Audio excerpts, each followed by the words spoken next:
Hello दोस्तों, मैं निगम चौहान आप सभी लोगों का स्वागत करता हूं आपके अपने यूट्यूब चैनल ऑनलाइन विद्यार्थी पर।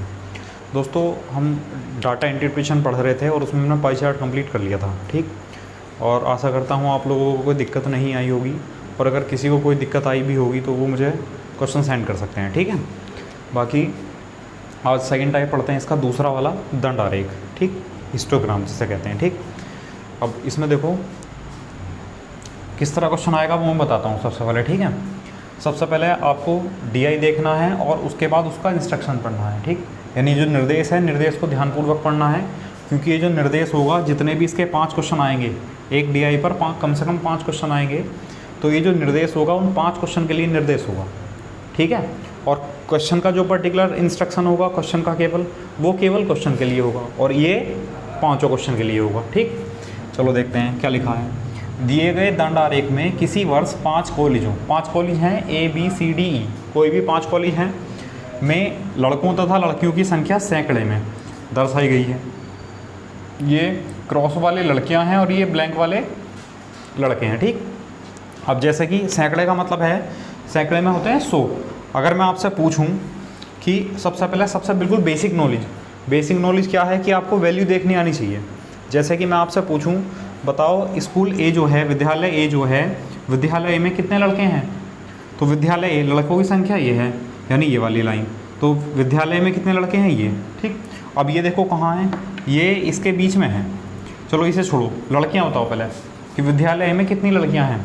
तो विद्यालय में लड़कियों की संख्या कितनी है? 25 पर है, और क्योंकि ये सैकड़े में है, दर्शाई गई हैं, तो यहाँ लड़कियाँ कितनी होंगी? 25 सैकड़ा मतलब 2500, सैकड़ा मतलब 100, मतलब 2 0 लग जाएंगे जो भी पूछेगा, ठीक।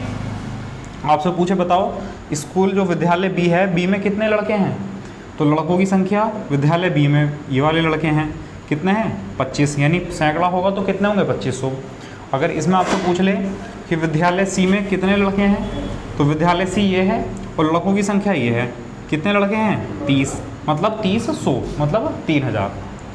आया समझ में, ठीक। तो सबसे पहले तो आपको बेसिक नॉलेज पता होनी चाहिए, ठीक है। चलो, तो डाटा पता चला आपको, इस तरह डीआई मिलेगा, लेकिन डाटा लिखा हुआ नहीं मिलेगा। तो कोशिश करना, चाहो तो डाटा लिख लो जिससे कि कन्फ्यूज ना हो। ए कहाँ पर है? 25 पर, तो ये 25 लिख लो, ठीक। अब ये जो है वो 25 और 20 के बीच में है, तो कोई भी नंबर अगर बीच में आएगा तो 20 और 25 को जोड़ो, 20 और 25 हुआ 45, और 45 का आधा 22.5 मतलब 22.5, ये हो गया 22.5, ठीक। अच्छा, बाद में बांट लेंगे इसे। बी में देखो ये लड़कियां कितनी हैं? 30, और ये कितने हैं? 25, ठीक। सी में कितने हैं? ये 20, और सी में लड़के कितने हैं? 30, ठीक। ये डी में लड़के कितने हैं? लड़कियां 30, और लड़के देखो, लड़के कहाँ हैं? लड़के 20 और 25 के बीच में, मतलब 22.5, ठीक। अब ई की बात करते हैं, ई कहाँ पर है? 30 और 35 के बीच में है, तो 30 और 35 के बीच में कितना हुआ? 32.5, ठीक। और ई कहाँ पर है? ये 22.5, है ना। तो थोड़ा आसानी हो गई। अब हमें बार बार इसके लाइन को मतलब मैच नहीं करना पड़ेगा, और वहाँ पर ध्यान रखना, पेपर में आपको इस तरह लाइन लगी हुई मिलेगी, इस तरह, ठीक, इस तरह, ठीक है, जिससे कि कन्फ्यूजन ना हो। आया समझ में? चलो ठीक है। अब क्वेश्चन किस तरीके से आएगा? क्वेश्चन नंबर 1, पहले तो आपसे बिल्कुल सिंपल बेसिक नॉलेज पूछ सकता है। वो पूछेगा कि जो स्कूल ई, कॉलेज ई है, ठीक, कॉलेज या स्कूल ई में पूछ लेगा, बताओ लड़कों की संख्या कितनी है? लड़कों की संख्या कितनी है?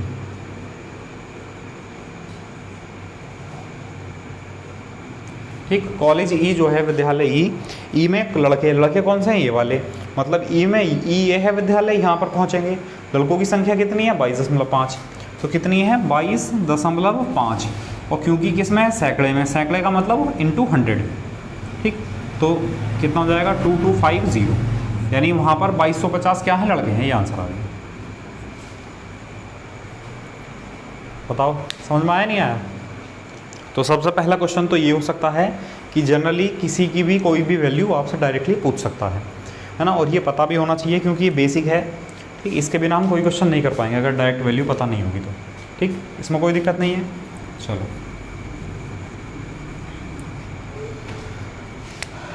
सेकंड क्वेश्चन आपसे पूछ सकता है कि सभी कॉलेजों में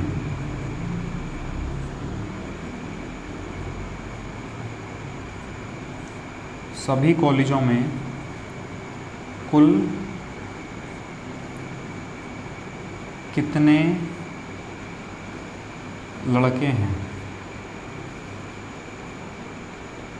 ठीक, सभी कॉलेजों में कुल कितने लड़के हैं। आप कॉलेज लिखते चले जाओ यहाँ। जैसे ए कॉलेज है, ए कॉलेज में लड़के कितने हैं, लड़के देखो ये है, ए कॉलेज में लड़के कितने हैं 22.5। कॉलेज बी में लड़के कितने हैं, तो बी में लड़के कितने हैं 25। कॉलेज सी में लड़के कितने हैं 30। कॉलेज डी में लड़के कितने हैं 22.5। कॉलेज ई में लड़के कितने हैं, ई में लड़के हैं 22.5, तो 22.5। ठीक, अब जोड़ दो 5 5 10 5 15, तो 5 हाथ से लगा 1 2 1 3 5 8 8 2 10 10 2 12 3 2 5 3 8 2 10 और 2 12 122.5 सैकड़ा मतलब इंटू 100। समझ में आया, 100 से इंटू क्यों कर रहे हैं, एक 0 से पॉइंट हट जाएगा 12250। तो 12,250 लड़के हैं सभी 5 कॉलेजों में कुल मिलाकर।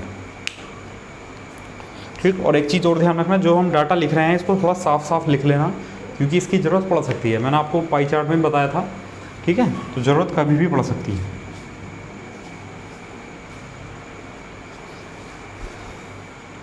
ठीक, अच्छा नेक्स्ट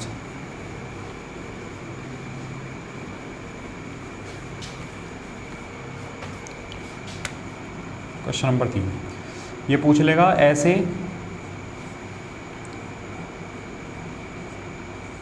कितने कॉलेज हैं जिनमें लड़कियों की संख्या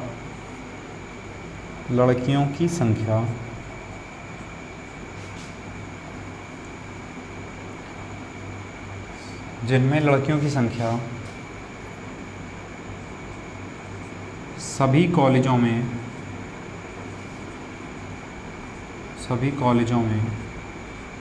जिनमें लड़कियों की संख्या सभी कॉलेजों में औसतन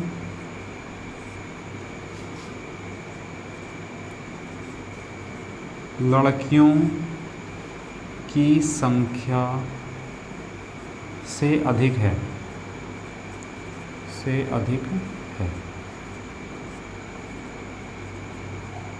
ठीक, मतलब हमसे ये पूछा गया है, सबसे पहले लैंग्वेज पढ़नी है। देखो, ऐसे कितने कॉलेज हैं, कॉलेज ये हैं, ठीक, ऐसे कितने कॉलेज हैं जिनमें लड़कियों की जो संख्या है, लड़कियों की संख्या ये, ठीक, जिनमें लड़कियों की जो संख्या है वो औसतन लड़कियों की संख्या से अधिक है। मतलब औसतन किससे पूछा, लड़कियों से। तो सभी कॉलेजों में लड़कियों की संख्या निकालो पहले। जैसे कॉलेज ए, कॉलेज बी, सी, डी, ई। तो कॉलेज ए में लड़कियों की संख्या कितनी है 25, बी में लड़कियों की संख्या कितनी है 30, सी में लड़कियों की संख्या कितनी है 20, अच्छा डी में लड़कियों की संख्या कितनी है 30 और ई में लड़कियों की संख्या कितनी है 32.5। तो सबसे पहले तो हम औसत निकाल देते हैं। औसत का फॉर्मूला यानी एवरेज का फॉर्मूला क्या बताया था, सम अपॉन नंबर, यानी योग बटे संख्या, ठीक।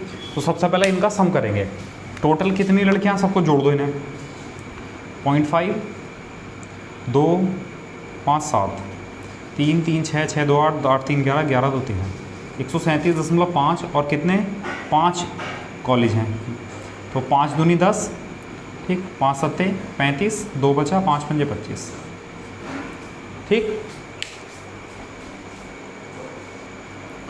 ठीक है। तो जो सभी कॉलेजों में जो लड़कियों का एवरेज आया वो 27.5 है, ठीक। मतलब ऐसे स्कूल बताने हैं जिनमें जो औसतन लड़कियों की संख्या है, जिनमें लड़कियों की संख्या जो है वो औसत लड़कियों से अधिक है। अब एवरेज लड़कियां हैं 27.5, तो 27.5 से ज़्यादा कहाँ पर है, ये है 27.5 से ज़्यादा, ये है और ये है। तो कितने स्कूल हुए, कितने विद्यालय कॉलेज हुए, 3, 1 2 3 बी डी ई। तो इसका आंसर कितना हुआ 3, ठीक। तो ऐसे 3 कॉलेज हैं जिनमें जो लड़कियों की संख्या है वो औसतन लड़कियों की संख्या से ज़्यादा है। बताओ, समझ में आया? तो देखो, लैंग्वेज मेन है, आपको लैंग्वेज पढ़नी है बहुत सावधानी से, और जो जो वैल्यू पूछी गई हैं सबसे पहले वो नोट कर लो, वो लिख लिया करो, उसके बाद कैलकुलेशन करना स्टार्ट करो। ठीक, चलो नेक्स्ट करते हैं।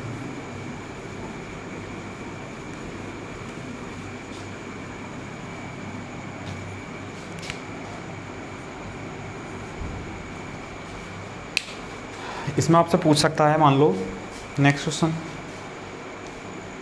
ठीक, देखो नेक्स्ट क्वेश्चन ये है कि कॉलेज डी और ई में कुल मिलाकर लड़कियों की संख्या कॉलेज ए बी और सी में कुल लड़कियों की संख्या का कितना प्रतिशत है। ठीक, तो सबसे पहले जो डाटा है वो लिख लिया करो। जैसे डी और ई की बात कर रहा है वो कुल की, ठीक है। फिर बात कर रहा है किसकी, ए की, बी की और सी की, कुल की, किसकी, लड़कियों की। तो डी और ई में कुल लड़कियाँ मतलब ये, तो डी और ई में कुल लड़कियाँ कितनी है, 30 ये हैं और 32.5 ये हैं, यानी कितना हुआ टोटल 62.5। लिख लो चाहो, 30 + 32.5, टोटल कितना हुआ 62.5। ठीक, अच्छा ए में कितने हैं, ए बी और सी में लड़कियाँ, ए बी और सी, तो लड़कियों की संख्या 25, बी में 30 और सी में 20, तो जोड़ दो 25 और 30 कितना हुआ 55, 55 और 20 कितना हुआ 75। लिख लो चलो, 25 + 30 + 20 कितना हुआ 75। ठीक, अब उसने पूछा है कि डी और ई में कुल मिलाकर लड़कियों की जो संख्या है वो ए बी सी में कुल लड़कियों की संख्या का कितना प्रतिशत है, इनका कितना परसेंट है, और बताया था इस जिससे या जिसका पूछता उसको नीचे लिखते हैं। ठीक, तो 62.5, क्योंकि कम या अधिक तो पूछा नहीं है तो दूसरे वाले को ऊपर लिख लेंगे, अपॉन 75 और परसेंटेज बनाने के लिए इंटू 100। ठीक, 25 या 75, 25 से 4 बार कैंसिल। ठीक, 6 2 8 5 13, अब 4 5 20, 2 4 2 8 2 10 और 4 3 24 और 1 25, 250/3%। या और सॉल्व कर लें इसे, 3 8 24, 1 बचा, 3 3 9, 1 बचा, 83 सही, 1/3%। ये आंसर है। बताओ समझ में आया कि नहीं आया। ठीक, तो देखो लैंग्वेज मेन है, तो जो कहा गया सबसे पहले वो डाटा लिखा, उसके बाद वही जो मैंने क्वेश्चन आपको जो बेसिक बताया था वही सब यूज़ कर रहे हैं, है ना। जो पाई चार्ट्स पढ़ाने से पहले जो बेसिक बताया था वही सब कुछ।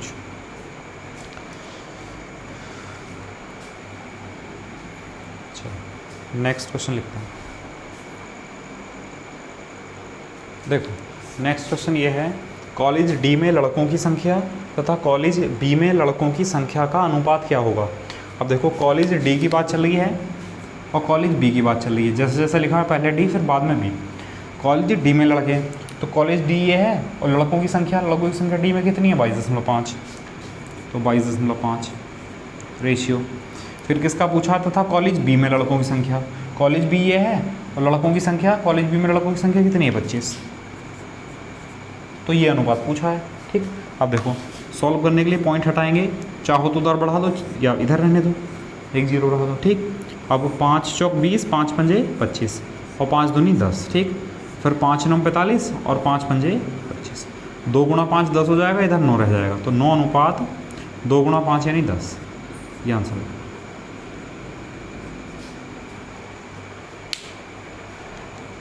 बताओ समझ में आया कि नहीं आया।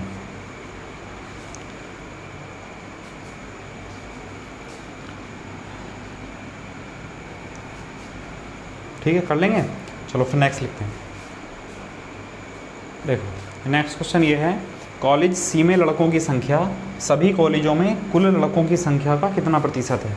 तो कॉलेज सी में लड़के, ठीक, और कुल लड़के अलग अलग लिख लो पहले। ठीक है, तो कॉलेज सी ये है और सी में लड़कों की संख्या कितनी है, सी में लड़कों की संख्या कितनी है 30। अच्छा, कुल लड़कों की संख्या अभी हमने एक जगह नोट किया था, चलो कोई बात नहीं, लिख लेते हैं। यहाँ पर ए में लड़के कितने हैं 22.5, बी में लड़के कितने हैं 25, सी में लड़के कितने हैं 30, डी में लड़के कितने हैं 22.5 और ई में लड़के कितने हैं 22.5। 15, 2 2 4 5 9 2 11 और 1 12, 3 2 5 3 8 2 10 2 12, 122.5 क्या हैं वो टोटल लड़के हैं। ठीक, अच्छा उसने पूछा है सी में लड़कों की संख्या, तो सी में लड़के कितने हैं, 30 हैं, ऊपर लिख दिया। सभी कॉलेजों में कुल लड़कों की संख्या का, किसका, सभी कॉलेजों में, और सभी कॉलेजों में कुल लड़के कितने हैं, 122.5, 122.5, और परसेंटेज बनाने के लिए इंटू 100, ये परसेंटेज आ गया। ये पॉइंट हटाओ तो एक जीरो लग जाएगा। 25 चौका 100, ठीक, 25 चौका 100, 22 बचा, 25 नमा 225, ठीक, और 25 से 4 बार कैंसिल। अब भाग नहीं होगा, 4 तिया कितना जाएगा, 1200, तो 1200 बटे 49%। जैसा भी आपको ऑप्शन में दे रखा हो, लगभग दे रखा हो तो लगभग में निकाल देंगे, और फ्रैक्शन में दे रखा होगा तो फ्रैक्शन में निकाल देंगे। बताओ इसमें किसी को कोई दिक्कत है? सब वही चीज़ें पढ़ रहे हैं बार बार, बेसिक ही अनुपात बताओ, कितना परसेंट अधिक है, कितना परसेंट कम है, डायरेक्ट वैल्यू बताओ, है ना। तो ये सबसे बेसिक वाला था इसमें, ठीक, जो आसान था। अब थोड़ा इसको इजी टू मॉडरेट लेवल पे लेके चलेंगे, ठीक, इसी को, ठीक। तो चलो फिर इसमें नेक्स्ट पढ़ते हैं। नेक्स्ट दंडारेख दूसरा, देखो नेक्स्ट DI ये है, ठीक, दंडारेख में इसमें क्या किया गया है, यहाँ छात्रों की संख्या दे रखी है और यहाँ संस्थान दे रखे हैं। संस्थान मतलब कोई भी इंस्टीट्यूट, ठीक। उसमें 3 प्रकार के छात्र हैं, उस मतलब 5 इंस्टीट्यूट हैं, ABCDE, और हर एक में 3-3 प्रकार के स्टूडेंट हैं, MBA करने वाले, MCA करने वाले और LLM वाले, ठीक। इंस्ट्रक्शन में बस यही दिया हुआ होगा कि 5 विभिन्न प्रकार के संस्थानों में 3 प्रकार के जो स्टूडेंट हैं, MBA, MCA और LLM वाले, उनकी संख्या दी गई है, ठीक। अब सबसे पहले आपसे इसमें पूछ लेगा कि सबसे पहले तो डायरेक्ट वैल्यू, तो मैं आपको डायरेक्ट वैल्यू इसमें लिख देता हूँ, थोड़ा इसमें दिक्कत हो रही होगी ना लिखने में, मैं आपको बताता हूँ। पहले देखो A में यहाँ चलते हैं तो 250 और 300 के बीच में है, तो कोई भी वैल्यू अगर 2 के बीच में आता है तो उसका एवरेज निकाल दो, मतलब दोनों को जोड़कर आधा कर दो आप। तो 300 और 250 कितना हुआ, 550। अब जब 550 का आधा करेंगे तो 550 का आधा कितना हो जाएगा, 275, ठीक। अच्छा यहाँ पर जाएंगे तो ये 300 और 350 के बीच में है, तो कितना हो जाएगा, 325, जोड़कर आधा कर दो, 650 का आधा 325। अच्छा यहाँ पर जाएंगे तो ये कहाँ पर है, 150। अब B में चलेंगे, B में कितना है, 450 है, ठीक। ये चलेंगे यहाँ तो ये कितना है, 350, ठीक। यहाँ चलेंगे तो ये कितना है, ये 200 और 250 के बीच में है, देखो कितना हुआ है, 225, ठीक। अच्छा C में अगर हम बात करें तो ये कितना है, 250 पर है, और ये कितना है, ये देखो 100 और 150 के बीच में है, मतलब 100 और 150 के बीच में मतलब 125, पता है ना, जोड़कर आधा कर दो, 100 प्लस 150, 250, 250 का आधा 125। अच्छा यहाँ पर पहुँचेंगे तो ये कहाँ पर है, 100 पर है, ये है 150 और 100 के बीच में, मतलब कितना हुआ, 75, ठीक। अच्छा D में पहुँचेंगे तो D में कितना है, देखो 450 तो यहाँ आता, तो ये 400 और 450 के बीच में है, तो कितना हो जाएगा, 425। अच्छा ये कितना है, 400 पर है। अच्छा ये कितना है, देखो ये आया तो 250, ठीक, तो ये कितना है, 250। अच्छा E की बात करते हैं, E में ये कितना आएगा, यहाँ आएगा 300। अच्छा यहाँ पर कितना जाएगा, 425 ना, ये इसी के इक्विवेलेंट है। और ये कितना जाएगा, 250, देखो 250 से ऊपर है, ठीक, ये 250 ही है एग्जैक्ट, ये भी 250, ठीक। तो बताओ पहले ये वैल्यू लिखनी समझ में आई? ये आपको मैंने आपको पहले भी बता चुका हूँ, इसमें डॉट लाइन होंगी, जैसे ये है तो इसके यहाँ तक लाइन खींची हुई होगी इस तरह, जिससे कि आपको पता चल सके कि ये कहाँ तक है, 150 तक है, ठीक। तो घबराना नहीं है, डाटा आपको मिलेगा। चलो उसके बाद तो किसी भी प्रकार के स्टूडेंट को किसी भी संस्थान पूछ सकता है। जैसे मैं आपसे पूछूं, मान लो एक क्वेश्चन में लिख दूं कि जो संस्थान C है, तो संस्थान C में LLM वाले कितने बच्चे हैं, तुम्हारी क्या पेपर। चलो तो मैं आपसे पूछूं, बताओ संस्थान C में LLM वाले कितने बच्चे हैं। तो संस्थान C पर पहुंचो, संस्थान C ये है, LLM वाले कौन से हैं, जो LLM वाले डॉट लाइन वाले हैं, ठीक है, डॉट वाले। तो C में डॉट लाइन कहाँ तक है, 75, तो यहाँ पर कितने बच्चे हैं, 75। और यहाँ कुछ नहीं दे रखा, छात्रों की संख्या 1000, लाख, करोड़ों, ऐसा कुछ नहीं दे रखा, छात्रों की संख्या जो दे रखी है वो एग्जैक्ट है, मतलब ये C में LLM के कितने छात्र हैं, 75 हैं, 75 छात्र हैं, ठीक है। आया। अब चलो मैं क्वेश्चन लिखता हूँ इसका। क्वेश्चन नंबर देखो देखो ये पहला क्वेश्चन है कि सभी संस्थानों में MBA के छात्रों की कुल संख्या कितनी है। ठीक, तो जैसे संस्थान कौन कौन से हैं, A है, B, C, D, E। तो संस्थानों में सभी संस्थान ये आ गए में MBA के छात्रों की संख्या। MBA वाले कौन से हैं, ये वाले क्रॉस वाले। तो MBA के जो संस्थान A है, MBA के छात्र कितने, 275, 275 कुल पूछा तो मतलब प्लस करेंगे। B में MBA के छात्र कितने हैं, 450। C में MBA के छात्र कितने हैं, 250।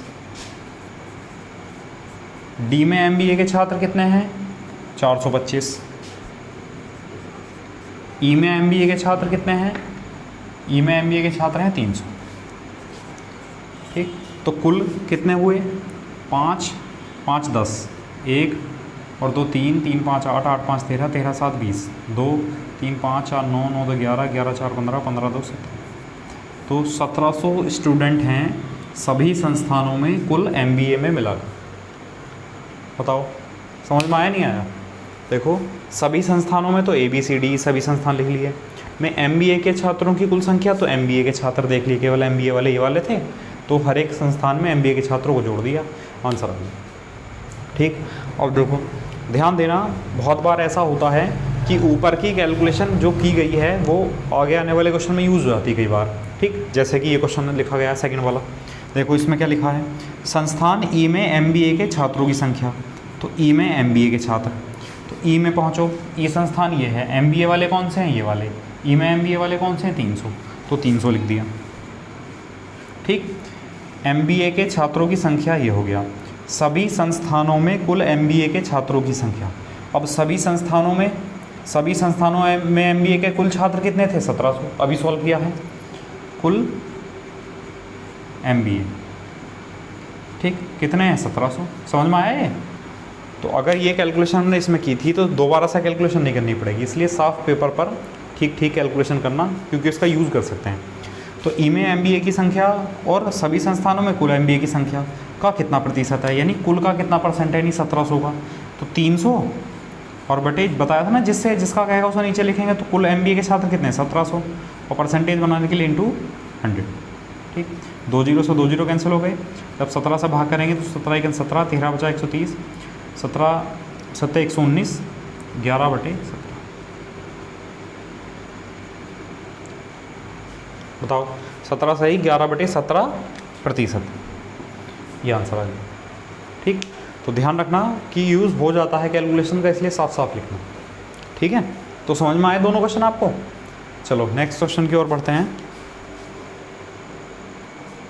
देखो नेक्स्ट क्वेश्चन है कि सभी संस्थानों में MBA, MCA तथा LLM के कुल छात्रों की संख्या बतानी है। अच्छा, अब देखो MBA,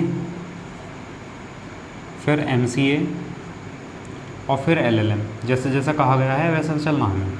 अब संस्थान जैसे A, संस्थान B, C, D, E। ठीक, यहाँ तक लिख देते हैं। अब जैसे संस्थान A है तो संस्थान A में MBA वाले कितने हैं, तो MBA वाले कितने, देखो यहाँ देख लेना MBA वाले कौन सा है, MBA वाले कितने, 275, MBA वाले कितने, 275। ठीक, और MCA वाले कितने हैं, MCA वाले ये हैं, MCA वाले कितने हैं, 325, 325। और LLM वाले ये हैं, तो LLM वाले कितने हैं, 150, 150। ठीक, तो जितना जल्दी डाटा लिखोगे उतना जल्दी आंसर आएगा। अच्छा, B की बात चलें तो इसी क्रम में चल रहे हैं, देखो तो B में भी इसी क्रम में चलो, 450, 350, 225, तो 450, 350 और 225।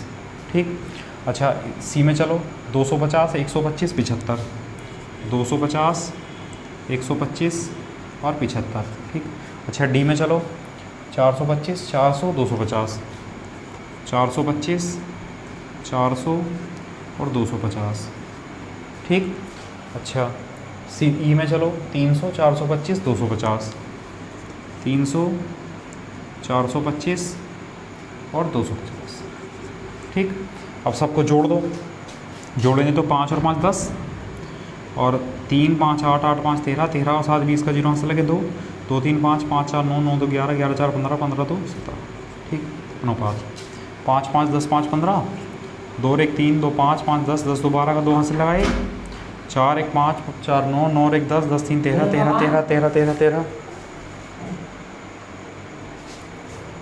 कितना 16 1625। अच्छा इसमें जो जाओ 5 5 10 का 0 हाथ से लगाए, 5 1 6 6 5 11 11 7 18 18 2 20 20 5 25 का 5 हाथ से लगे, 2 2 2 4 2 6, एक सेकंड सॉरी, 5 5 10 का 0, 5 2 7 7 14 14 5 19 19 5 24 1 25 का 5 हाथ से लगे, 2 2 2 4 2 6 2 8 और 1 9। अब इसको सॉल्व कर लो, जैसे कि जिनसे भाग हो सकता भाग कर लो, जैसे 5 से भाग हो जाएगा तो 5 से इसे भाग करेंगे तो 5 3 15, 2 बचा, 5 चौक 20 0। अच्छा 5 से इसे भाग कर लो, 5 3 15 और 5 दूनी 10, 5 5 25। अच्छा 5 से इसे भाग कर लो 190। ठीक, बाकी जैसे किसी से भाग नहीं होता है, ठीक। अच्छा जैसे और भी भाग हो सकता है, जैसे हम 5 से इसको इधर लिख देता हूँ, ठीक है, आंसर में इधर लिख दूंगा, थोड़ा छोटा छोटा लिखना पड़ेगा, या चलो इधर नीचे लिख देते हैं, कोई बात नहीं, है ना। इसका आंसर मैं इधर लिख रहा हूँ, कभी इसका आंसर समझ लो। 5 से भाग करेंगे तो 5 6 30 और 5 8 40, 5 से भाग करेंगे तो 5 6 30, 5 5 25, 5 से भाग करेंगे तो 5 3 15 4 5 8 40। तो आंसर कितना है 68 अनुपात 65 अनुपात 38। ठीक है, ये आंसर आ गया किसका, MBA MCA और LLM के सभी संस्थानों के छात्रों की संख्या का अनुपात। बताओ समझ में आया। देखो करना तो पड़ेगा, कैलकुलेशन तो करनी पड़ेगी, है ना, उसमें तो कोई कुछ नहीं कर सकते, जोड़ना तो पड़ेगा ही, बस जितना जल्दी जोड़ सकते हो, जितना जल्दी सॉल्व कर सकते हो उतना आपके ऊपर है। चलो ठीक है, ये हो जाएगा। अब इसे समझ लो, देखो सभी संस्थानों में MCA के छात्रों का औसत कितना है। अच्छा औसत कैसे निकालते हैं, औसत होता है योग बटे संख्या, औसत होता है योग बटे संख्या। तो योग के लिए इसका मतलब सभी संस्थानों में MCA के छात्रों की कुल संख्या निकाल लो। अब यूज़ किया, देखो MCA के कुल छात्र कितने आए थे 1625 और संख्याएं यानी संस्थान कितने हैं 3 और 2 5 5 संस्थान हैं, 5 से भाग कर दो तो 5 3 15, 5 दूनी 10, 5 5 25। तो औसतन यानी सभी संस्थानों में औसतन MCA में 325 स्टूडेंट हैं, आंसर आ गया बस। ठीक, तो ये निकाल रखा था इसलिए आ गया, वरना तो हमें फिर से जोड़ना पड़ता सबको। तो बताओ कर लेंगे फिर इस टाइप का। चलो ठीक, फिर अब इसमें और अब ऐसा बता रहा हूँ आपको, दंडारेख ऐसा बता रहा हूँ कि दंडारेख के साथ साथ कोई और भी डायग्राम आएगा। ठीक है, चलो पहले उसको बना लेते हैं, उस पर समझाऊंगा। देखो नेक्स्ट दंडारेख ये है, इसमें आपको ये दे रखा है, ठीक। ये जो है ना, ये आंकड़े जो हैं ये प्रतिशत में दे रखे हैं, मतलब ठीक, ये विभिन्न शहरों में रहने वालों का प्रतिशत, रहने वाले कौन कौन है, पुरुष हैं, महिलाएं हैं और बच्चे हैं। ठीक, तो यानी जैसे शहर A है तो शहर A में पुरुष महिलाएं बच्चे, B में पुरुष महिलाएं बच्चे, उनका ये क्या दे रखा है, प्रतिशत दे रखा है। और इधर दूसरे में क्या दे रखा है, टेबल में शहर दे रखे हैं और उनमें जो निवासी हैं, जो एक्चुअल रेजिडेंस में रहते हैं लोग, वो हैं टोटल निवासी। जैसे शहर A है, शहर A में 1250 निवासी हैं, ठीक। शहर B है, उसमें 2050 निवासी हैं, इस तरह। ठीक है, अब देखो, तो सबसे पहले इंस्ट्रक्शन में ये लिखा हुआ होगा कि दिए गए दंडारेख में विभिन्न शहरों में रहने वालों का प्रतिशत विभिन्न शहरों में रहने वाले पुरुष महिलाओं और बच्चों का प्रतिशत दिखाया गया है, तथा जो सारणी दी गई है उसमें विभिन्न शहरों में रहने वाले पुरुष महिलाओं और संख्याओं का पुरुष महिलाएं और बच्चों की कुल संख्या को दिखाया गया है। ठीक, अब इसका मतलब समझ लो, बहुत बेसिक, सबसे पहले बिल्कुल बेसिक सीखेंगे। जैसे आपसे पूछे एक क्वेश्चन ये लिख दिया जाए, वो कहे बिल्कुल देखो शहर A में पुरुष कितने हैं, है ना, कि शहर A में पुरुष कितने हैं। तो उसके लिए अगर संख्या में पूछेगा, अगर वो पूछे शहर A में कितने प्रतिशत पुरुष हैं, तो पुरुष कौन से वाले, डॉट वाले, मतलब शहर A में डॉट वाले पुरुष कितने हैं, 34% पुरुष हैं, है ना। पूछा संख्या में, तो सबसे पहले शहर A में संख्या है कितनी, ये जो शहर है इसमें टोटल निवासी हैं 1250, ठीक, 1250 निवासी हैं। अब इसमें अब यहाँ आ जाओ, इसमें कहा, उसने कहा शहर A में पुरुष, तो पुरुष मतलब ये वाले, तो पुरुष कितने हैं इसमें 34 को कितने परसेंट, तो 1250 का 34% निकाल दो, 34/100, 10 से 10, 5 से 25 और 5 दूनी 10, 2 से 17। ठीक, सॉल्व कर लो, 17 पंजे 85, 5 और 17 दूनी 34, 34 और 8 42। तो 425 क्या हैं, शहर ए में पुरुष हैं। बताओ समझ में आया नहीं आया? भाई अगर संख्या पूछेगा तो इसको लेके चलना पड़ेगा, परसेंटेज पूछेगा तो इससे कम चल जाएगा केवल। ठीक, तो हमसे पूछा गया शहर ए में पुरुष, तो शहर ए में टोटल निवासी कितने हैं 1250, तो 1250 लिखा सबसे पहले। और शहर ए में पुरुषों को पुरुष कितने प्रतिशत है 34%, तो 34% निकाल दिया इसमें। ठीक, या चलो एक और करते हैं। आपसे पूछ लेगा कि शहर जो सिटी डी है, शहर डी में बच्चों की संख्या कितनी है, बच्चों की संख्या कितनी है।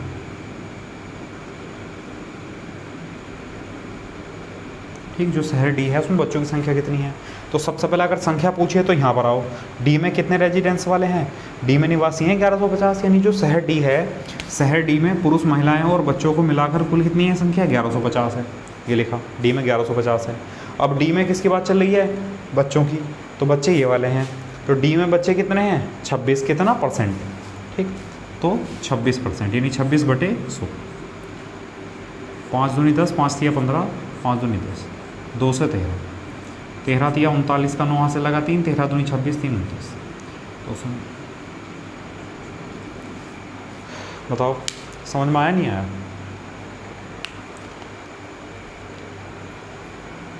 ठीक, तो 299 बच्चे हैं कहाँ पर, शहर डी में। तो किसी की भी संख्या अगर मैं निकलवाऊँ तो संख्या बता सकते हैं? अच्छा चलो एक और कर लेते हैं।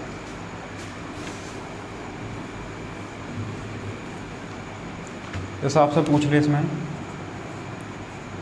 कि शहर सी में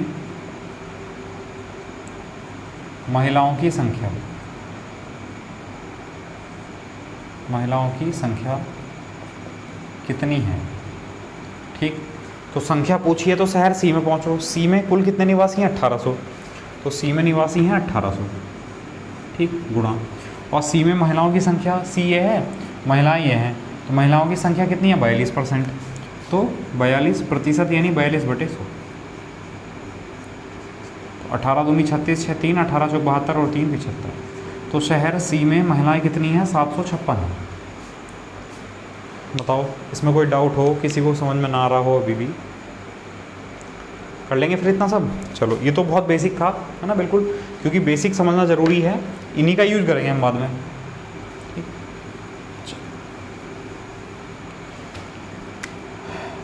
नेक्स्ट लिखते हैं क्वेश्चन नंबर 4। देखो नेक्स्ट क्वेश्चन है कि शहर ए बी और सी में महिलाओं की कुल संख्या कितनी है, क्योंकि संख्या की बात पूछी है तो यहाँ पर आना पड़ेगा। ठीक, तो जैसा शहर ए पर, शहर बी और शहर सी, क्योंकि कुल संख्या महिलाओं की संख्या है, किसी की भी संख्या निकालने के लिए इसको लेना पड़ेगा। तो शहर ए में 1250 निवासी हैं, ए में 1250 हैं। अच्छा, बी में कितने हैं 2050, और सी में कितने हैं 1800, है ना, ये रेजिडेंस वाले व्यक्ति लिख लिए। अच्छा, ए में 1250 हैं व्यक्ति और महिलाओं की बात चल रही है। ठीक, तो महिलाएं ये हैं, ए में महिलाएं कितने परसेंट है 36%, तो गुणा 36/100। ठीक, तो 25 चौका 100, 25 पंजे 125 और 4 9 36, 9 पंजे 45। तो ए में 450 महिलाएं हैं। अच्छा, बी में टोटल थे 2050, और बी में महिलाएं कितनी हैं, महिलाएं ये हैं, तो बी में महिलाएं कितनी हैं 30%, तो 30/100। 3 पंजे 15, 3 दूनी 6, 615। अच्छा, सी में पूछ ले तो सी में महिलाएं कितनी हैं, सी में महिलाएं हैं 42%, तो 42/100। 18 दूनी 36, 18 चौक 72 और 3 75, 756। और क्योंकि क्या पूछा है कुल संख्या, तो कुल का मतलब होता है जोड़ना, तो इनको सबको प्लस कर दो। ठीक, तो 6 6 5 11, 11 का 1 हाथ से लगा 1, 5 और 1 6, 6 और 1 7, 7 5 12 का 2 हाथ से लगा 1, 7 1 8, 8 6 14, 14 और 4 18। तो 1821 महिलाएं हैं टोटल कहाँ पर, शहर ए, शहर बी और शहर सी में टोटल मिला। बताओ समझ में आया नहीं आया? कर लेंगे, चलो नेक्स्ट।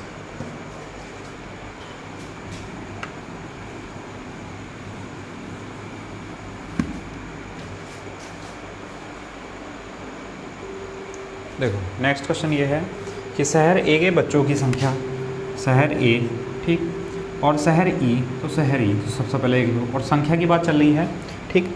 तो शहर ए में कितने बच्चे हैं, तो शहर ए में टोटल निवासी कितने हैं, 1250, और शहर ई में निवासी कितने हैं, 1620। और बात किसकी चल रही है, बच्चों की। अच्छा ये बच्चे हैं ये वाले, तो शहर ए में बच्चे कितने हैं, 30%, तो गुणा 30/100, 375। अच्छा शहर ई में कुल बच्चे कितने हैं, शहर ई में बच्चे कितने हैं, 20%,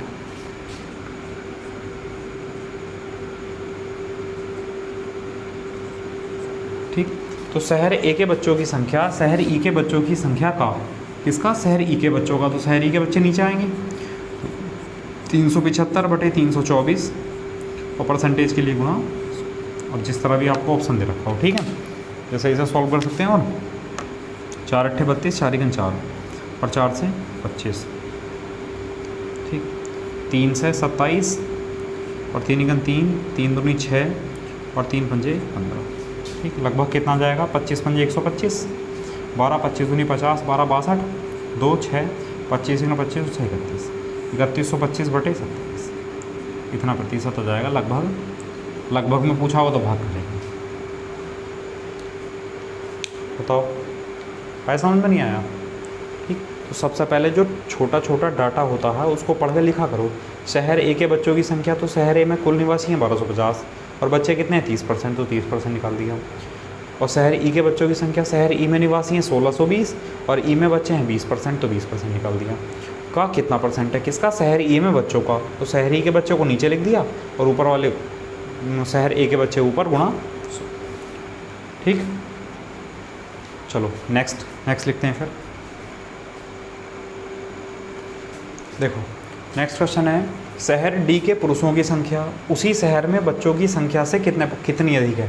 तो देखो जब शहर डी की बात चल रही है, और डी में किसकी बात चल रही है, पुरुष और बच्चों की, पुरुष और बच्चे, ठीक। अब इसके दो तरीके बताऊंगा मैं। एक तो पहले बेसिक ही समझ लो ना, बेसिक ज़रूरी है। पहले डी में देखो निवासी कितने हैं, तो डी में निवासी कितने हैं, 1150 लिख दिए, ठीक। अब डी में जो पुरुष हैं, जो डी है, डी में जो पुरुष हैं कितने परसेंट है, 38% पुरुष हैं, 38% पुरुष हैं। और बच्चे कितने हैं, उसी शहर में है ना, उसमें लिखा उसी शहर में, मतलब शहर डी में बच्चे कितने हैं, 26%, ठीक।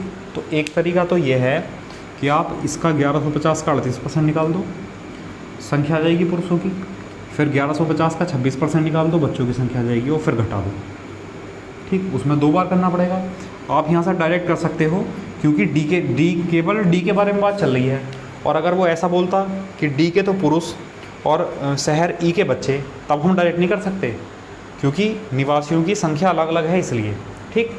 यहाँ पता चला क्यों ऐसा कर रहे हैं डायरेक्ट। तो देखो परसेंटेज में कितनी ज़्यादा है, 12%, ठीक।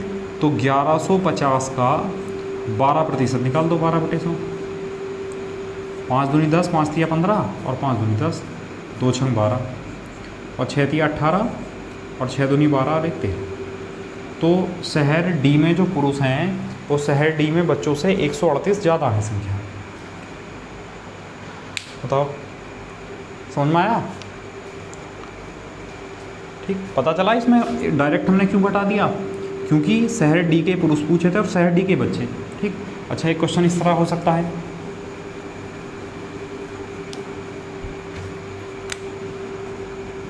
वो कहेगा कि शहर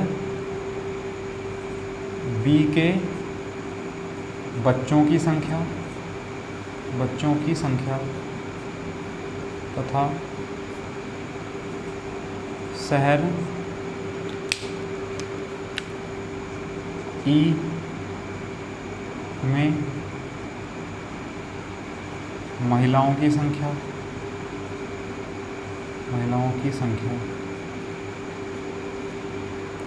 में कितना अंतर है,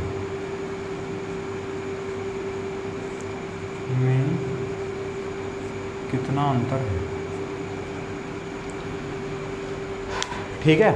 अब देखो शहर बी और शहर ई। अब शहर बी में, अब देखो दो अलग अलग शहर हैं। शहर बी में कुल निवासी कितने हैं 2050, तो 2050।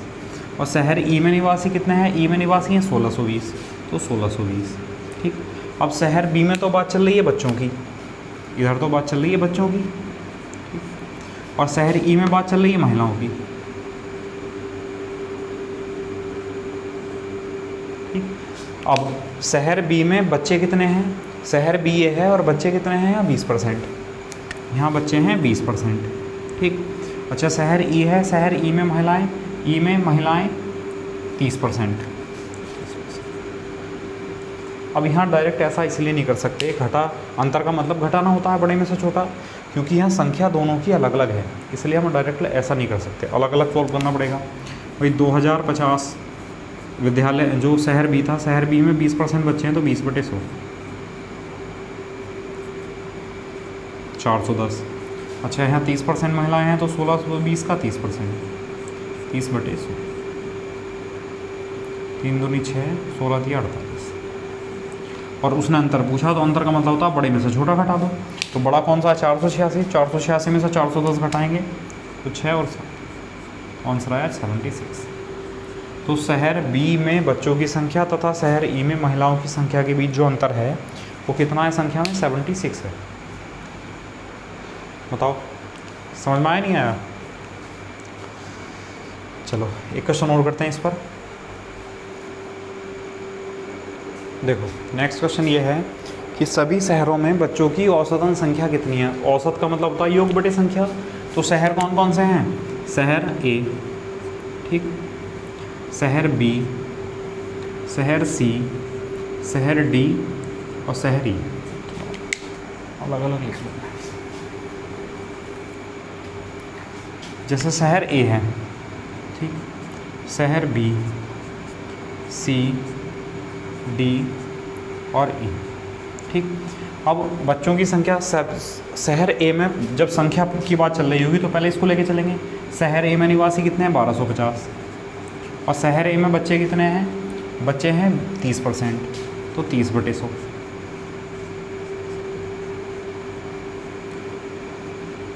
375। अच्छा शहर बी में निवासी कितने हैं 2050 और शहर बी में बच्चों की संख्या कितने परसेंट है 20%,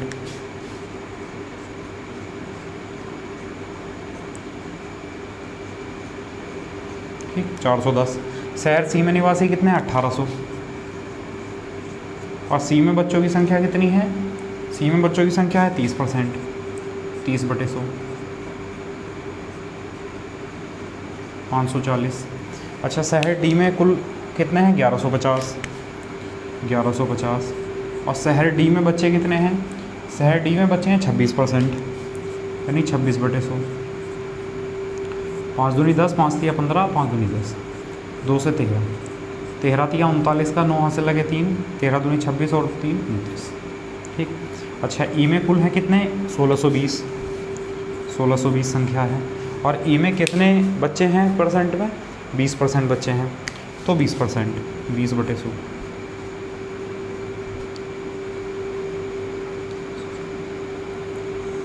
ठीक। अब क्योंकि बताना क्या है हमें औसत, औसत का मतलब होता है सम अपॉन नंबर यानी योग बटे संख्या। तो टोटल सभी शहरों में कुल मिलाकर कितने बच्चे हैं जोड़ दो, 5 9 14, 14 4 18, 8 हाथ से लगा 1 2 3 3 9 12, 12 4 16, 16 1 17, 17 7 24 का 4 हाथ से लगे 2 2 3 5 5 4 9 9 5 14, 14 2 17, 17 3 20, 2048 बच्चे हैं कुल सभी शहरों में। और कितने शहर हैं 1 2 3 4 5, ठीक। तो 5 चौक 20, 0 5 9 45, 3 बचा 5 6 30, तो 409.6 औसतन इतने बच्चे हैं। बताओ समझ में आया नहीं आया, कर लेंगे। तो देखो लैंग्वेज का देखना है, लैंग्वेज किसी भी टाइप की हो सकती है, बस आपको क्या देखना है डाटा किस तरह देखना है वो सीखना है बस। अगर डाटा वैल्यू में डाटा देखना सीख जाओगे तो कैलकुलेशन तो सब में वही चल रही है अभी तक, ठीक। और आगे देखोगे तो तब भी बार बार ये चीज़ें आती रहेंगी, अनुपात बताओ, परसेंटेज बताओ, संख्या कितनी अधिक है कितनी कम है, सब चीज़ें, ठीक। चलो फिर तो आप लोगों को समझ में आ गया होगा शायद, है ना। तो कोशिश करना, अगर ना समझ में आए तो एक बार फिर से वीडियो को देखना, और फिर भी समझ में ना आए तो मुझे कमेंट करके आप क्वेश्चन सेंड करना या वो DI सेंड करना पूरा, ठीक। अब कल नेक्स्ट क्लास में हम इसमें लाइन ग्राफ पढ़ेंगे, रेखा चित्र जिसको कहते हैं, ठीक है। उसमें भी ऐसे करेंगे, पहले 2 सिंपल कराएंगे, उसके बाद तीसरा डबल डायग्राम वाला कराएंगे, ठीक। चलो ठीक है फिर, थैंक यू क्लास, आज के लिए इतना ही।